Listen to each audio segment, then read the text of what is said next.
Hey everybody, Matt Lawton here, and this is the Astrological Winds channel, and I'm going to take a look at the astrological weather forecasts for the week of September 13th through the 19th. And remember last week I started by showing charts again, or started by showing charts on the new moon instead of just my face talking to the camera. So I kind of like that, and I wanted to do that again this week. So that's what we're looking at, is a chart for actually Monday. And the main thing I really wanted to show was, like, I can just show you guys some of the main signatures of the week are in this chart. And so, like, it's an interesting week. There's not a real lot going on, but there's some interesting energy to work with.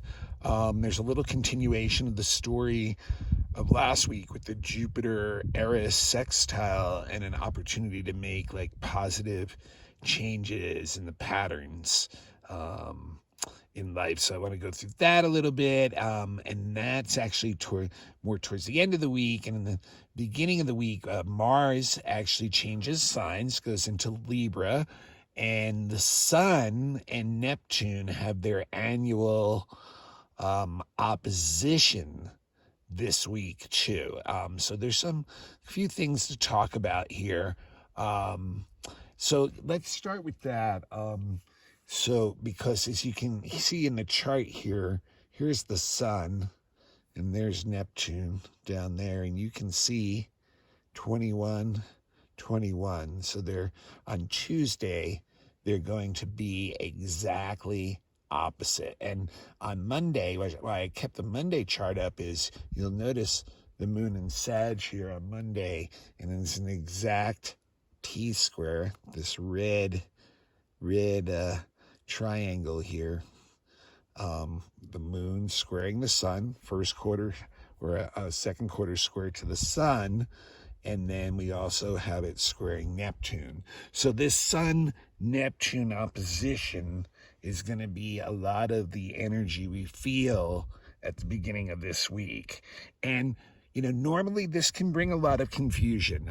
Neptune, as I've said before, is, the great dissoluter of energy. And, the Sun is all about, willful, active energy. So it can dissolute a lot of that energy. And how that can happen with the Sun opposite Neptune is you can bring in a lot of confusion and uncertainty on what you want to do, or like kind of where you want to go from here.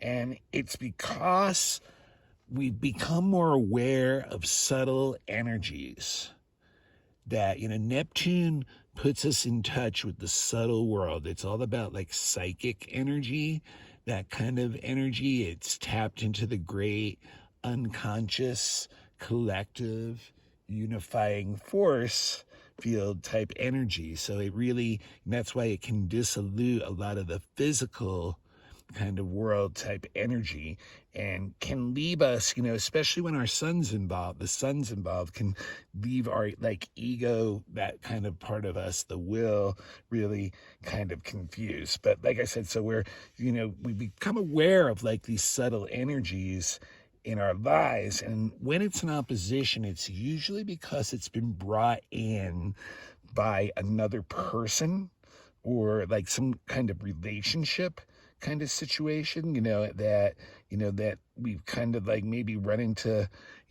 something that inspired us, in some way, but at the same time, brought confusion, because the inspiration may fire up our ideals, and we can see how we're like not really where we want to be with those ideals. It's like some new information, so now it's like I want to like kind of bring that into my life, but like then it's causing confusion, because how do I do this? How do I bring this into the real world? So what it ends up ultimately doing is making us kind of indecisive because of that, and really, trying to decide what to do can be can be a little bit tricky. And, you know, it's hard to like basically hold on to anything solid, as in when you're making your decision making. And you can also, you know, it can also bring people in your life, or you're dealing with certain people in one-on-one situations in your life that are difficult to deal with because they're kind of discouraging.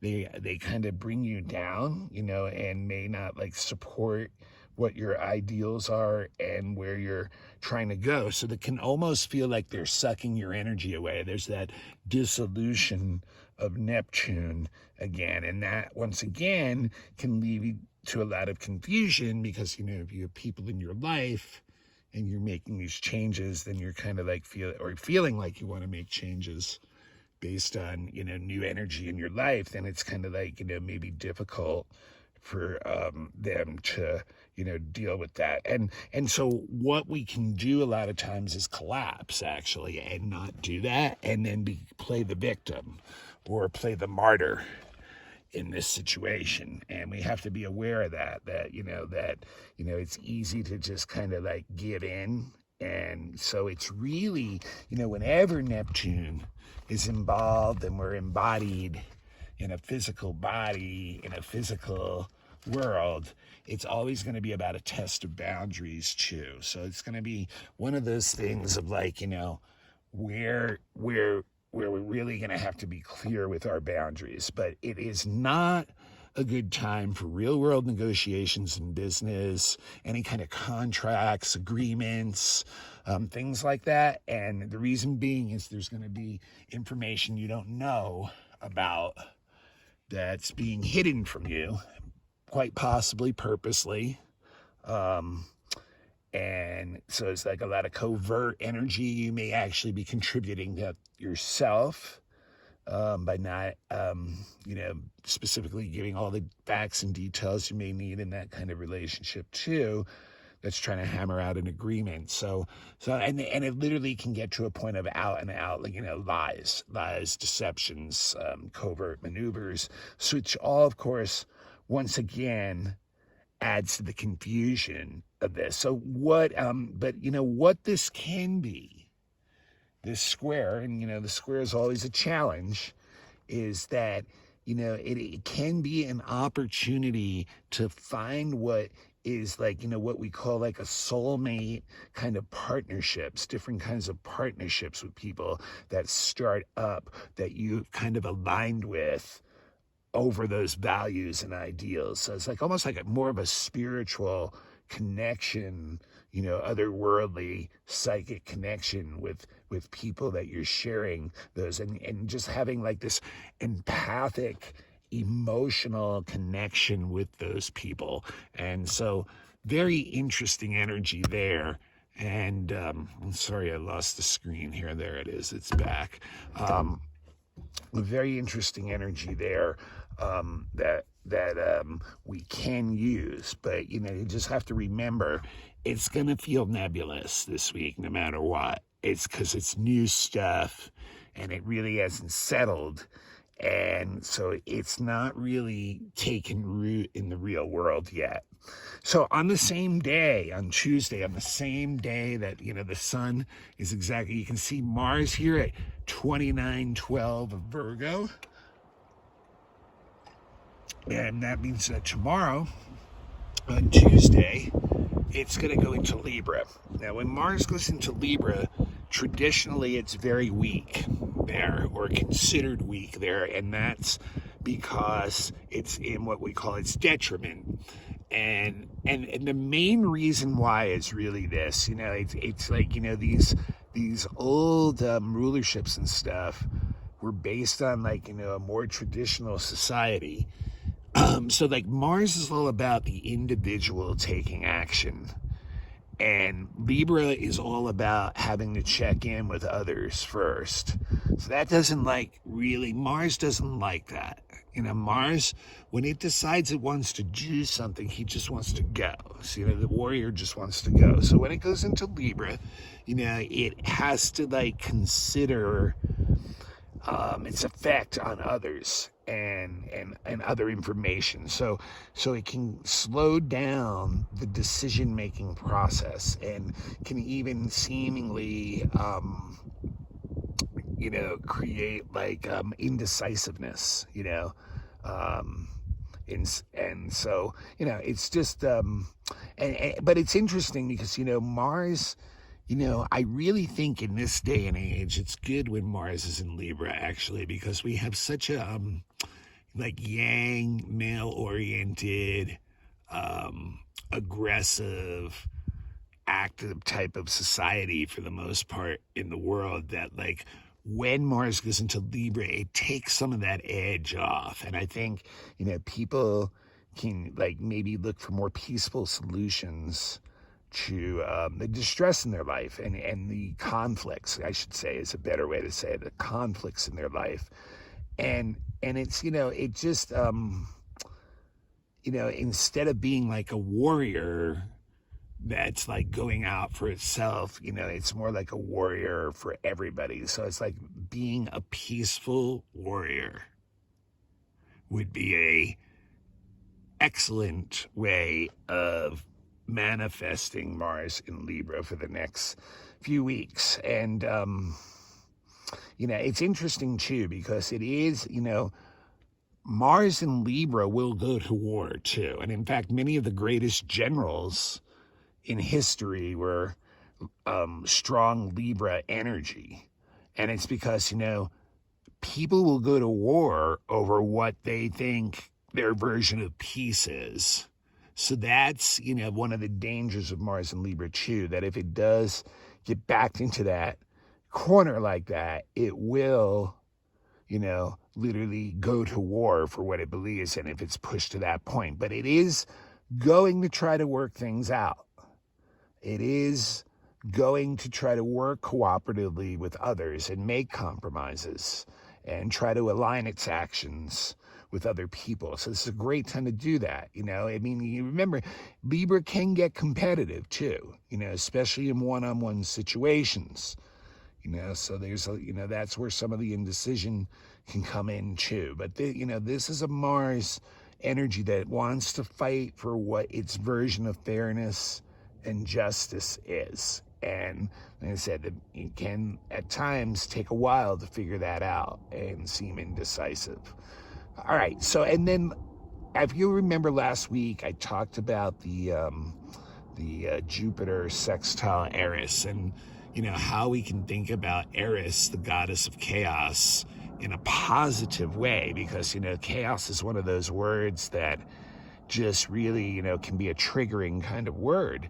And yet we have chaos theory, the new science, the new physics that shows us when we just introduce the smallest changes into a system or pattern, like one individual making a change, can create a rippling effect, a butterfly effect, where it ripples across and creates change in the system. So that is introducing chaos into the system, but in a very positive way that creates new energy out on the edge of the system. And is actually where evolution is occurring, where growth is occurring. And so this week, we have another golden opportunity. Here's Eris, still at about 24 Aries, and be in Aries for 600 years, or by the time it gets out. And here's Jupiter, and you can still see very tight, still retrograde at 24 Aquarius, and very tight in that sextile to Eris.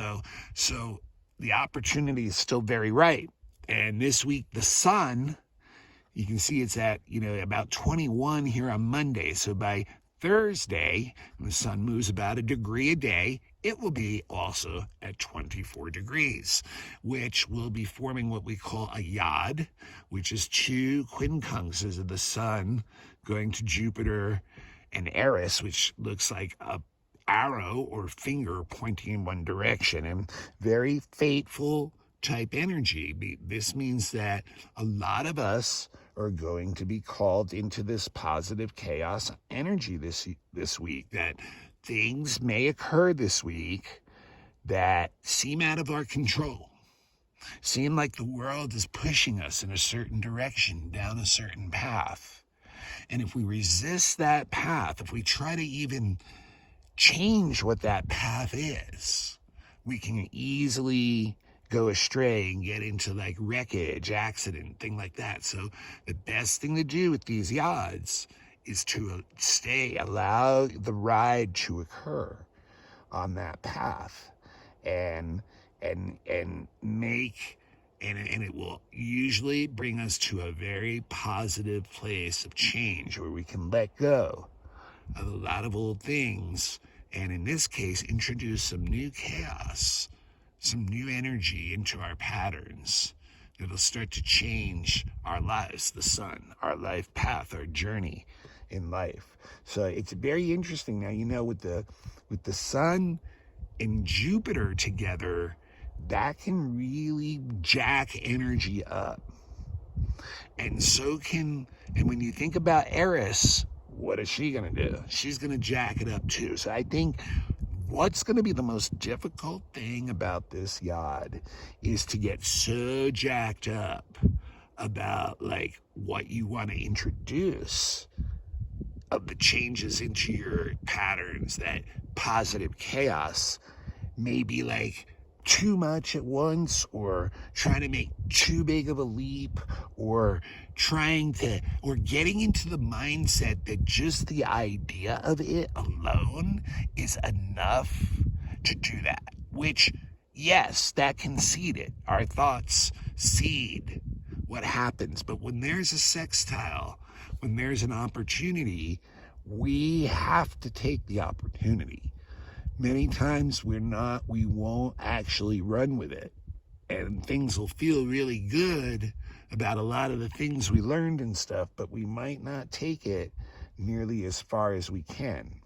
But we have to be really, really careful with those three together of really blowing things up and letting them spin out of control, because it's like it can be such a positive zap of high-spirited energy that, you could just really be just spinning and just like really, start to like miss a lot of the details and things. But we're going to get some help here. On the same day, on Thursday, and you see it's getting close here again. Here's the sun up in Virgo, and here we've got Pluto down here at 24 Capricorn. So remember, I said the sun will be at 24 by Thursday, an exact trine to Pluto on the same day. Wow, how powerful that is going to be, because that brings up very powerful energy from deep within us, strong, emotionally charged energy that really moves things. And with the trine, it just flows out, and we are into it. We want that stuff to move. We're ready to let it go. So we're going to have some powerful experiences that get deep inside us, and really have a way of like looking at ourselves and be willing to make the leaps that we want to go for the changes in life that we want to get. And what motivates us will be like having a willing desire to reform parts of our life. So there's a great week for transformation this week. When we think about Sun opposite Neptune, combined with Sun trine Pluto, combined with Sun in a yod to Jupiter Eris, we have an opportunity this week to really be able to bring our ideals in to action, to change our own lives, to influence the others around us by making a good impression about how we take on these things, and allow some new changes to come in that are going to bring us to another place.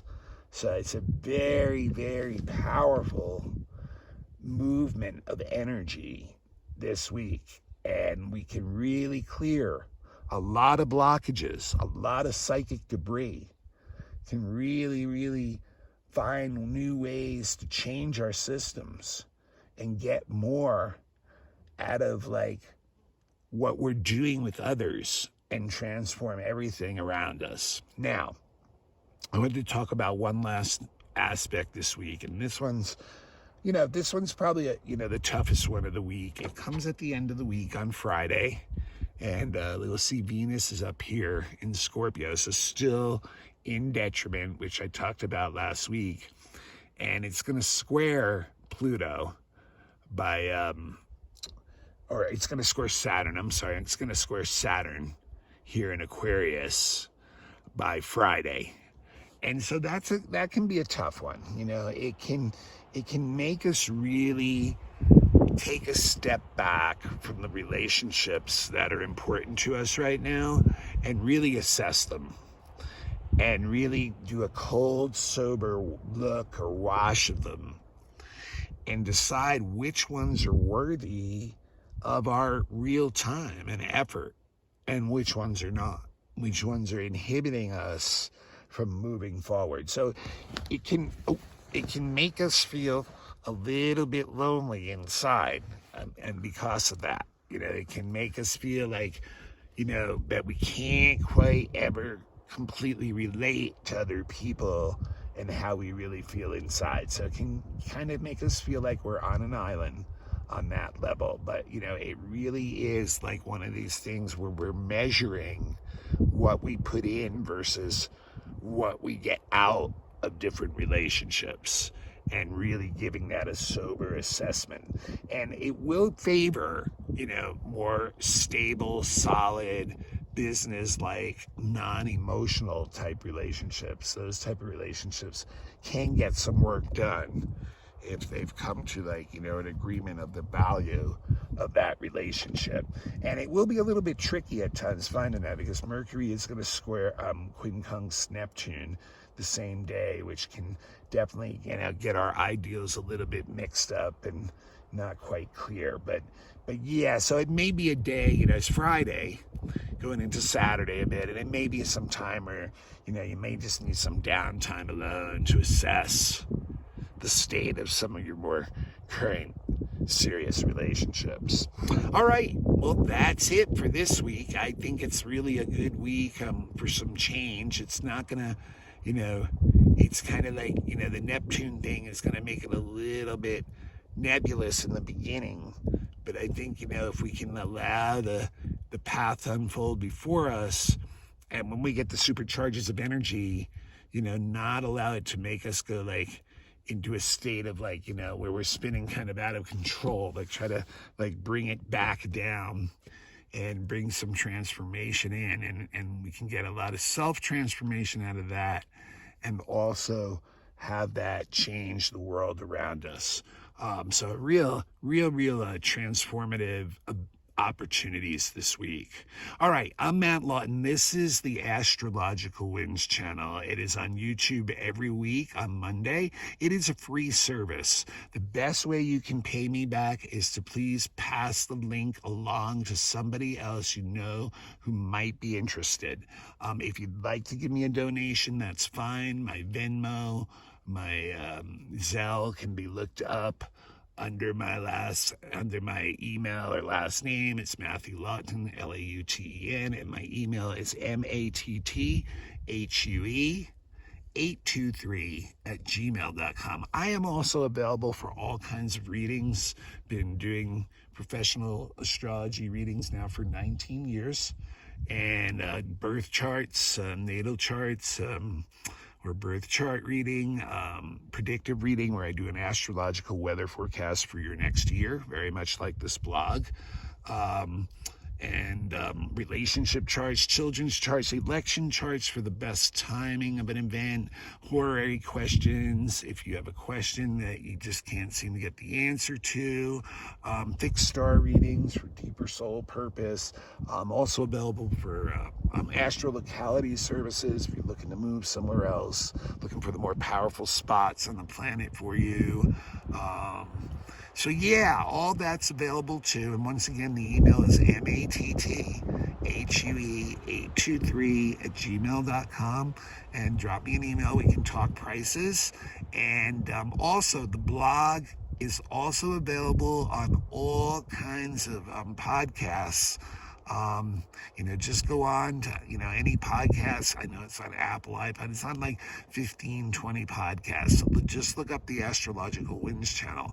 And if you have YouTube, or if you don't, become a YouTube get a YouTube account, become a follower, put your notifications on, and you'll never miss the blog. I try to social media bomb some of you guys. There's a lot of you to do that too. There's hundreds of people following the blog, so I need you to be a little bit more self-responsible if you don't want to miss it every week, and just become a follower somehow, or remind yourself each week. All right, so that's all I got. So let's try to go out there and, introduce some positive chaos into our systems and see where those opportunities lead us.